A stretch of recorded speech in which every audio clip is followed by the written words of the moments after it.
makan bakso pakai ketupat. Tidak sengaja ketupatnya jatuh. Halo anak-anakku level 4. Assalamualaikum warahmatullahi wabarakatuh. Ya anak-anakku, bagaimana hari ini? Sudah siap belajar? Oke, mantap betul. Bertemu lagi dengan Ustadz Raga Semangsang. Tentu saja bukan ya. Kalau Raga Semangsang adalah nama jalan di Purwokerto. Dengan Raga Fadasar, dalam video pembelajaran IPA kelas 4, hari ini kita akan belajar materi yang sangat asik, yaitu materi gaya. Apa itu gaya? Apakah gaya yang seperti ini? Tentu bukan. Atau gaya yang seperti ini? Tentu saja juga bukan. Oke, Ustadz akan jelaskan. Dalam IPA, gaya adalah dorongan atau tarikan yang bisa membuat benda bergerak atau berubah bentuk. Artinya, setelah ada dorongan atau tarikan, benda tersebut yang tadinya diam bisa bergerak dari posisi awal ke posisi yang lain, atau benda tersebut bisa berubah bentuk. Oke, untuk lebih jelasnya langsung Ustadz jelaskan. Gaya dibagi menjadi beberapa macam. Kita akan bahas gaya yang pertama adalah gaya otot. Di sebelah kanan Ustadz sudah ada gambar delman. Delman merupakan alat transportasi tradisional.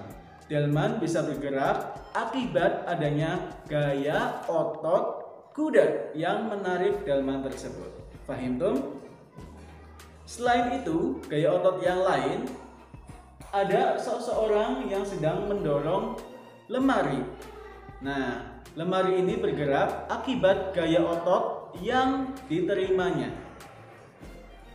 Kemudian ada lagi kegiatan pengrajin tanah liat. Nah, pengrajin tanah liat ini menggunakan gaya ototnya ya, otot tangannya untuk mengubah bentuk tanah liat ya, bahan tanah liat yang awal menjadi karya seni yang bagus. Paham ya sampai di sini? Jadi tadi ada bisa tarikan, bisa dorongan, dan kemudian bendanya bisa bergerak ataupun berubah bentuk. Yang kedua adalah gaya pegas. Gaya pegas dihasilkan akibat keelastisan suatu benda. Ya, jadi benda ada yang bersifat elastis. Misalnya sebelah kanan Ustadz sudah ada gambar seorang pemanah ya, dia menggunakan panahnya untuk menembak sasaran. Nah, senar panahnya tersebut bersifat elastis dan wingnya itu bagian panahnya itu juga bersifat elastis sehingga bisa meluncurkan anak panah untuk tepat ke dalam sasaran. Selain itu juga ada contoh anak bermain ketapel. Nah, ini berarti elastisan dari pentil yang digunakan ya, atau karet yang digunakan. Lalu ada orang bermain trampolin. Kemudian yang ketiga ada gaya listrik. Nah, di sini Ustadz beri contoh gaya listrik statis. Gaya listrik statis bisa menyebabkan kertas tertarik ya, bergerak tertarik ke balon atau ke penggaris yang sudah digesek-gesekkan ke rambut. Contohnya seperti ini.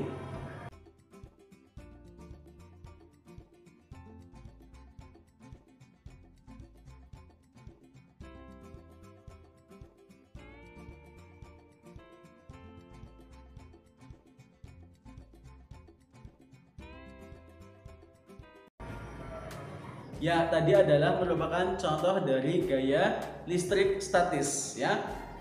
Kemudian yang keempat ada gaya magnet.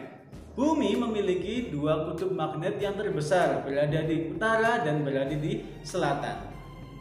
Gaya magnet membuat benda-benda yang terbuat dari logam bisa tertarik oleh magnet.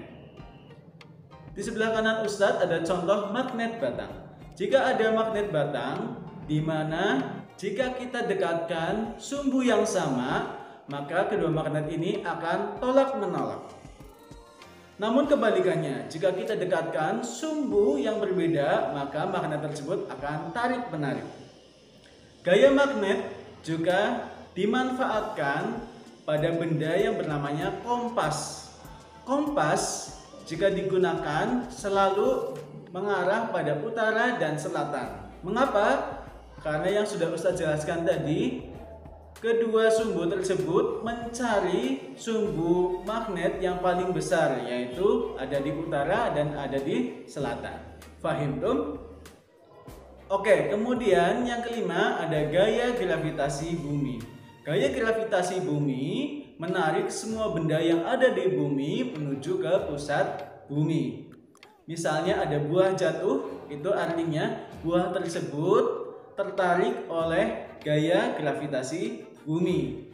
Ataupun hujan ya, itu juga karena ditarik oleh gaya gravitasi bumi.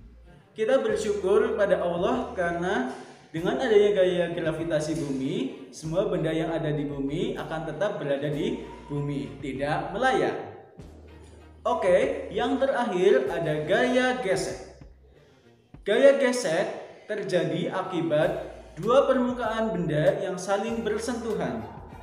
Contoh penerapan gaya gesek adalah roda pada kendaraan dibuat beralur seperti ini nih. Roda yang seperti ini dibuat untuk memperbesar gaya gesek, sehingga saat kendaraan melaju di tempat yang licin tidak mudah terpeleset. Gaya gesek juga dimanfaatkan pada rem kendaraan, misalnya rem sepeda ya, saat kamu mengerem sepeda, cit. Nah, itu kan ada pergesekan dari dua komponen rem kamu sehingga sepeda bisa berhenti. Gaya gesek juga dimanfaatkan oleh pengrajin-pengrajin kayu untuk mengamplas kayunya sehingga bisa lebih halus. Semakin kasar permukaan benda, maka gaya geseknya yang ditimbulkan semakin besar. Sebaliknya, semakin licin permukaan benda, maka gaya geseknya akan semakin kecil. Oke anak-anakku yang soleh dan solehah, seperti itu penjelasan Ustadz tentang macam-macam gaya. Tetap semangat belajar, tetap patuhi protokol kesehatan. Jangan lupa belajar, tetap semangat.